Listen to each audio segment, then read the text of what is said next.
ሰላም የዴሊ ፎረም ቤተሰቦች፣ ትራምፕ እስራኤልና ሊባኖስ የ10 ቀናት የተኩስ አቁም እንደሚጀምሩ ተናገሩ። ዶናልድ ትራምፕ የሊባኖስ ፕሬዝዳንትና የእስራኤሉ ጠቅላይ ሚኒስትር ማነጋገራቸውንና የተኩስ አቁም ስምምነት እንደሚጀምሩም ተናግረዋል። ትራምፕ በመግለጫቸው ላይ በኢራን የሚደገፈውና ከእስራኤል ጋር ውጊያ ላይ እያካሄደ ያለው ሄዝቦላህ አልጠቀሱም።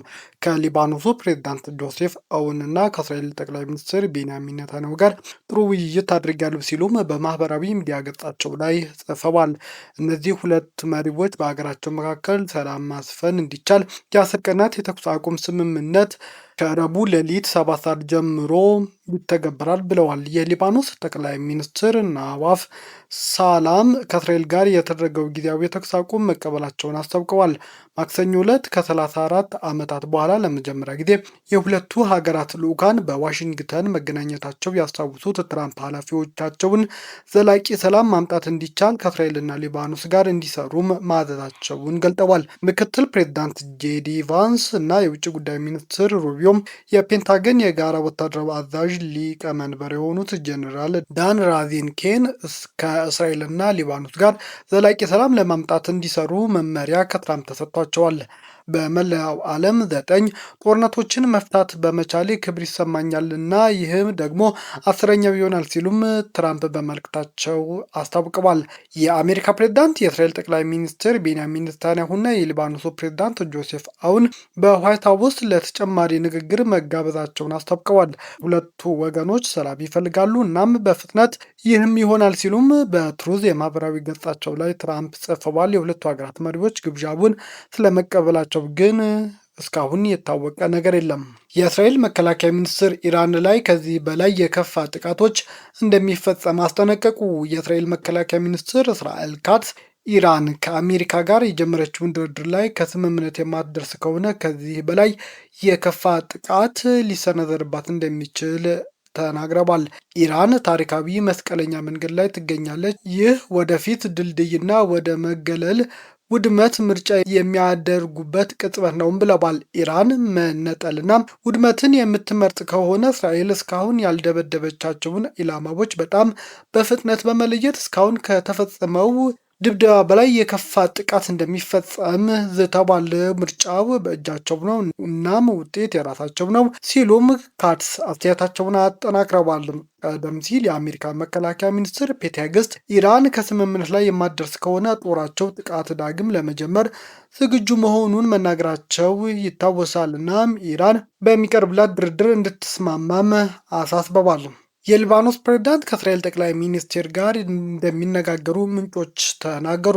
የእስራኤል ጠቅላይ ሚኒስቴር እና የሊባኖሱ ፕሬዝዳንት መካከል ሐሙስ ማለዳ ድረስ ምንም አይነት ንግግር እንደማይኖር የሊባኖስ ባለስልጣናት ተናግረዋል። የሊባኖስ ፕሬዝዳንት ጆሴፍ አውን ለአሜሪካ ውጭ ጉዳይ ሚኒስትር ማርኮ ሩቢዮ ረቡዕ አመሻሽ መነጋገር እንደማይችሉ ማሳወቃቸው ተነግሯል። የፕሬዝዳንት ጽሕፈት ቤት ከእስራኤል ጠቅላይ ሚኒስቴር ጋር ሊደረግ የነበረው ንግግር መሰረዙን የሚገልጽ መግለጫ ማውጣቱ አለመፈለጉንም ሰምቷል። ፕሬዝዳንቱ አሁን ከሄዝቦላና ከአብዛኛው የሊባኖስ ሕዝብ ጋር ያላቸውን ግንኙነት እስራኤል ጥቃት መቀጠሉን ተከትሎ ደፍርሷል። የሊባኖስ ፕሬዝዳንት ከእስራኤል ጠቅላይ ሚኒስትር ጋር ንግግር እንዲደረግ የሚፈልጉ ሲሆን የተኩስ አቁም ግን ቁልፍ መሆኑንም አሳስበዋል። እስራኤል በበኩሏ የወታደራዊ ዘመቻውን ለማቋረጥ ፈቃደኛ ሳትሆን ቀርታለች። ዶናልድ ትራምፕ የሊባኖስ ፕሬዝዳንት ጆሴፍ አውን እና የእስራኤል ጠቅላይ ሚኒስትር ቤንያሚን ኔታንያሁም ረቡዕ አመሻሽ ለማነጋገር መዘጋጀታቸው ተሰምቶ ነበር። ይህ የትራምፕ ሀሳብ የእስራኤል ሚኒስቴርም አረጋግጠዋል። በ700 ድሮን እና በ19 ሚሳኤል ተደብድበናል ሲሉ የዩክሬኑ ፕሬዝዳንት ዘለንስኪ ገለጹ። የዩክሬኑ ፕሬዝዳንት ዘለንስኪም በቴሌግራም ገጻቸው ላይ ባስተላለፉት መልእክት ሩሲያ በጦርነት ቁማር እየተጫወተች ነው ሲሉም ገልጠዋል። የሰላማዊ ሰዎችን ሕይወት ለመጠበቅና ሰላም ለማምጣት የሚያስችል ጠንካራ ጫና ሊደረግባት ይገባል ሲሉም ጠይቀዋል። ፕሬዝዳንቱ እንደገለጹት ረቡዕ ማታ ወደ 700 በሚጠጉ ድሮኖችና በ19 ባላስቲክ ክሩዝ ሚሳኤል ጥቃት የተፈጸመባቸው ሲሆን በአብዛኛው ባላስቲክ ሚሳኤሎቹ በዋና ከተማዋ ኪየቭ ላይ ያነጣጠሩ መሆናቸውንም አስረድተዋል። ከእነዚህ ውስጥ የዩክሬን የአየር መቃወሚያ 636 ድሮኖችና አንድ ሚሳኤል መመከቱን አስታውቀው ሁሉንም ለማክሸፍ ባለመቻሉ በተለይ በኪየቭ፣ ኦዴሳና ዴንፕሮ መኖሪያ ህንፃዎች በመመታታቸው ጉዳት መድረሱን ገልጸዋል። በጥቃቶቹ ቢያንስ 22 ሰዎች መገደላቸውንና ከ100 በላይ መቁሰላቸውን ፕሬዝዳንት ዘለንስኪ ጠቅሰው ለሟች ቤተሰቦችም መጽናናት እመኛለሁ ብለዋል። ዘለንስኪ ዓለም አቀፍ አጋሮቻቸው አመስግነው በተለይ ከጀርመን፣ ኖርዌይ እና ጣሊያን ጋር አዲስ የአየር መቃወሚያ ድጋፍ ስምምነት መድረሳቸውንም ገልጸዋል። ከኒዘርላንድ ጋርም ተጨማሪ ስምምነት ለማድረግ ከጫፍ መድረሳቸውን ያስታወቁት ፕሬዝዳንቱም ከዚህ ቀደም ቃል የተገባላቸውን የጦር መሳሪያ በፍጥነት እንዲላክላቸውም ጠይቀዋል። በተለይ የአየር መቃወሚያ የሆነው ፓትሪዮ ሚሳኤል አሁኑን እንደሚያስፈልጋቸው ፕሬዝዳንቱ አጽንኦት ሰጥተው ተናግረዋል። የአሜሪካና የኢራን ቀጣይ ድርድር መቼ እንደሚደረግ አለመወሰኑን ፓኪስታን አስታወቀች። የፓኪስታን መንግስት ባወጣው መግለጫ በአሜሪካና በኢራን መካከል የሚደረገው ሁለተኛው ዙር ቀጣይ ድርድር ገና ቀን እንዳልተወሰነለት ገልጾ ሚዲያዎች ግምት ከማስቀመጥ እንዲታቀቡም ጠይቋል። የፓኪስታን የውጭ ጉዳይ ሚኒስቴር ቃል አቀባይ ታሂር ሁሴን አንድራቢ በኢስላማባድ በሰጡት ጋዜጣዊ መግለጫ በሁለቱ አካላት መካከል ለድርድር ከቀረቡት አጀንዳዎች መካከል ኒውክሌር መሆኑን ገልጸዋል። ሲናገሩም ኒውክሌር ሁለቱ ሀገራት እየተነጋገሩበት ካሉት ጉዳዮች መካከል አንዱ ነው። ነገር ግን በሁለቱ ተደራዳሪዎች መካከል መተማመን እንዲፈጠር ዝርዝር አንናገርም ብለዋል። ጨምረውም በድርድሩ ላይ የቴህራን አቋም ምን እንደሆነና ሌሎችም ተደራዳሪዎች ምን እንዳቀረቡ አስተያየት አንሰጥም። ሁለቱ ተደራዳሪዎች እየተነጋገሩ ያለው እኛን አምነው ነው ያሉት ቃል አቀባዩ በዚህ ድርድር ሂደት ሚስጥርን መጠበቅ ወሳኝ ነጥብ መሆኑን አስረድተዋል። ቀጣዩን ድርድር በተመለከተ ሲገለጽ ደግሞ ድርድሩ መቼ ይሁን፣ ምን ያህል ሰው ይሳተፍ፣ ማን በድርድሩ ይቀጥል የሚሉት በተደራዳሪዎች የሚወሰን ይሆናል በማለት ገልጸዋል። በዚህ ድርድር ላይ የፓኪስታን ሚና የማመቻቸት ብቻ እንደሆነ ገልጸው የሚደራደሩት ሁለቱ አካላት ብቻ መሆናቸውንም አስገንዝበዋል። የተባበሩት መንግስታት ድርጅት የስደተኞች ኤጀንሲ ኃላፊ የሆኑት ባርሃም ሳሊህ ዓለም አቀፉ ማህበረሰብ ለሊባኖስ አስቸኳይ ድጋፍና እርዳታ አቅርቦት እንዲያደርግ ጠየቁም። ኃላፊው ታይቶ የማይታወቅ ሲሉ በገለጹት በዚህ አውዳሚ ግጭት ምክንያት ከሊባኖስ አጠቃላይ ህዝብ 1/5 የሚሆነው ከ1 ሚሊዮን በላይ የሚሆነው ማለታቸው ነው ከመኖሪያ ቀያቸው ተፈናቅለዋል ብለዋል። የኤኤፍፒ የዜና ወኪል ዘገባ እንዳመለከተው ባርሃም ሳሊህ ከሊባኖስ ጠቅላይ ሚኒስትር ናዋፍ ሰላም ጋር ከተወያዩ በኋላ በሰጡት መግለጫ ሊባኖስ በተደጋጋሚ በሚከሰት የጥቃትና የግጭት አዙሪት ውስጥ መውደቅ አይገባትም፣ ይልቁንም ድጋፍና መረጋጋት ይገባታልም ብለዋል። በሌላ በኩል የሊባኖስ ጤና ሚኒስቴር ባወጣው መረጃ መሰረት ከሚያዝያ 2 ጀምሮ እስራኤል በፈጸመችው ተከታታይ ጥቃቶች 2100 በላይ ሰዎች ህይወታቸው አጥተዋል። እስራኤል በበኩሏ በሊባኖስ ውስጥ እያካሄደች ያለው ወታደራዊ ዘመቻ ዋና ዓላማ በኢራን የሚደገፈው የሄዝቦላ ኃይልን ለማዳከም እንዲሁም የሀገሪቱን ዜጎች ከድንበር ተሻጋሪ የሮኬት ተኩሶችን ጨምሮ ከማንኛውም ጥቃቶች ለመጠበቅ መሆኑን በተደጋጋሚ እያስረዳች ነው።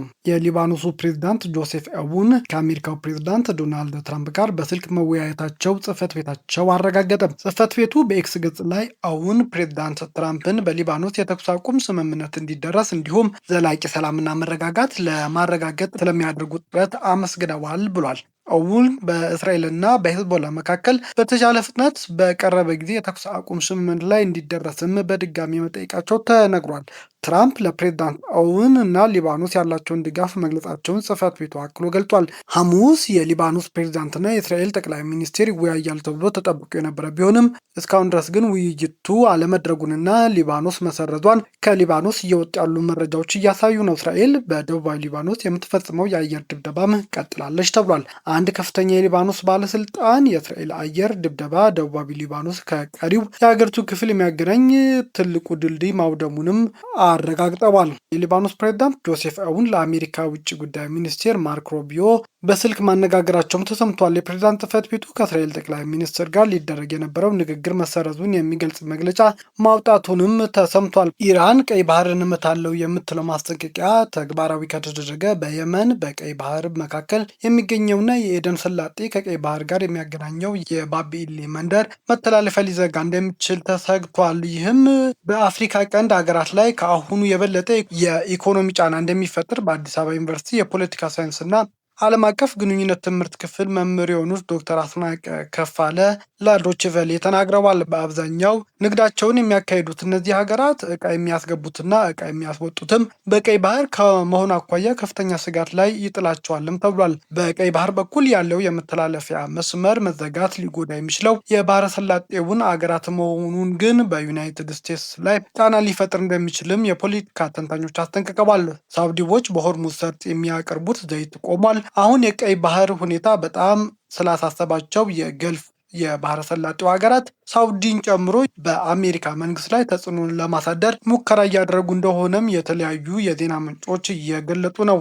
ሁኔታው በስምምነት ካልተቋጨ ከአፍሪካ ቀንድ ባለፈም በኢኮኖሚ ከፍተኛ ሚና የሚጫወቱት የባህረ ሰላጤው ሀገራት ጭምር የሚጎዳ በመሆኑ እገዳው በዘላቂነት መቀጠል መቻሉም የፖለቲካ ተንታኞች እንጠራጠራለን ብለዋል። በኢራን በዩናይትድ ስቴትስ መካከል የተካሄደው ጦርነት የቀጠለውን ውጥረት ለማርገብ የማደራደር ሚናም እየተጫወተች ያለችው ፓኪስታንም ናት። ኢስላማባድ ከቴህራን ጋር የ900 ኪሎ ሜትር ድንበርም እንደምትጋራ ነው የሚነገረው። በነዳጅ ዘይት ላይ ጥገኛ ለሆነው ኢኮኖሚ አብዛኛው አቅርቦት የምታስገባው በሆርሙዝ ወሽመጥ በኩልም ነው። ፓኪስታን ይህንን ነገር ለማደራደር ሙከራ የምታደርገው በዋናነት ፓኪስታን በዚህ ጦርነት የዚህ የሆርሙዝ ሰርጥ መዘጋት ከፍተኛ የኢኮኖሚ ጉዳት ስላደረሰባት አብዛኛው የኃይል ምንጯ የኤነርጂ ምንጮች የዘይት የምታስገባውን በሆርሙዝ ሰርጥ በመሆኑ ለማደራደር ሙከራ እያደረገች ያለችው ራሷን ለማዳን ነው ሲሉም ተንታኞች ተናግረዋል። ከዚህ ቀደም ከተካሄዱ ጦርነቶች አንጻር የአሁኑ ጦርነት የበርካታ ሀገራት ድጋፍ የሌለው መሆኑን የጠቀሱት የፖለቲካ ተንታኞች አፍሪካም እንደ ፓኪስታን ጥቅሟን ለማስከበር ጭምር ከነዚህ ሀገራት ጋር በመሆን ፈጣን እልባት እንዲያገኝ መስራት እንዳለባትም መክረዋል። ይህ ጦርነት እንዲቆም እንደዚህ አይነት ግጭቶች በሰላማዊ መንገድ እንዲፈቱ ማድረግ የሚያስችል ድምፅ ማሰማት ከአፍሪካ ህብረት ከሌሎችም መንግስታት ይጠበቃልም ተብሏል። የአፍሪካ ህብረት ድምፅ ቢያሰማ የመሪዎች ስብሰባ እንኳን ባያደርጉ ስራ አስፈጻሚ ምክር ቤት የሚባል አደረጃጀት አለ። እሱ እንኳን የልኡካን ቡድኑ ኢራኖችም ወደ አሜሪካኖችን በመላክ የተወሰነ ውጥረት ለማርገብና ለማደራደር አሁን ያለው ተነሳሽነት ላይ ድጋፍ ለመስጠት ሙከራ አለማድረጉ በድክመት የሚታይ ነው ሲሉም የምስራቅ አፍሪካ ተንታኞች ተናግረዋል። ቤተሰቦቻችን ዜናዎቻችን ከወደዳችሁት ላይክ አድርጉ፣ ለሌሎች ተደራሽ እንድንሆንም ሼር አድርጉ። አዲስ የሆናችሁ ቤተሰቦች ሰብስክራይብ በማድረግ ቤተሰብ ይሁኑ። ሰናይ ጊዜ